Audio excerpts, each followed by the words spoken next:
এই শুরু হলো। এই শুরু সবাই হলো, জানো? হ্যাঁ। জানো? আমি জানি না জানো? তুমি জানো? আচ্ছা স্যার। পাগলা দাশু পাগলা দাশু ছিল মাথাটা তার বড়, চুলগুলো উস্কো খুস্কো, এত বড় মুখ, আর বডিটা ছিল সরু। ঠিক আছে, তাকে বলা হতো যশোরের কই।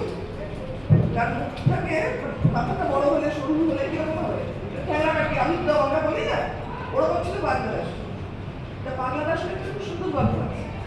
সেটা হচ্ছে পাগলা দাশু একটা বন্ধুকে একদিন গল্প করছে। কি গল্প করছে? পাগলা দাশু বলছে, আমাদের এখানে যত বাড়িতে আমসত্ব দেওয়া হয়, আমসত্ব জানো তো? আমসত্ব শুকোতে হয়, ওটা অনেক বড় একটা প্রক্রিয়া। তা আমসত্ব যখন দেওয়া হয় তখন ছাদের উপর শুকোতে দেওয়া হয় রোদে। সেই রোদের মধ্যে যখন শুকনো হয় আমসত্ব, তখন কি হয়?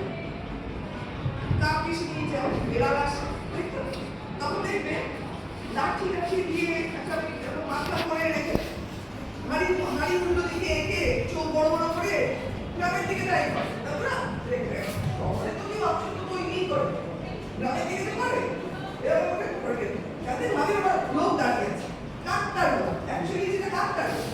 ঠিক আছে, এবার এই কাকটার লোককে দেখতে হয় একটা লাঠির উপরে একটা হাড়ি বসিয়ে, লাঠি দেখে একটা হাড়ি বসে, তারপরে এঁকে দেয় চোখ মুখ, আর কাক ভাবে মানুষ দাঁড়িয়ে আছে, এমন করে মানে চিঠি ছিঁড়াকে কাপড়টা মনে যেন মানুষ লাগে। তা পাগলা দাশু বলছে, আমি যখন যাই প্রত্যেক বাড়ি থেকে আমাকে ডাকে, আমি গিয়ে একবার আমি সোজা হাঁটি, হেঁটে একবার ছাদে ঘুরে আসি, আর একবার হাঁটি,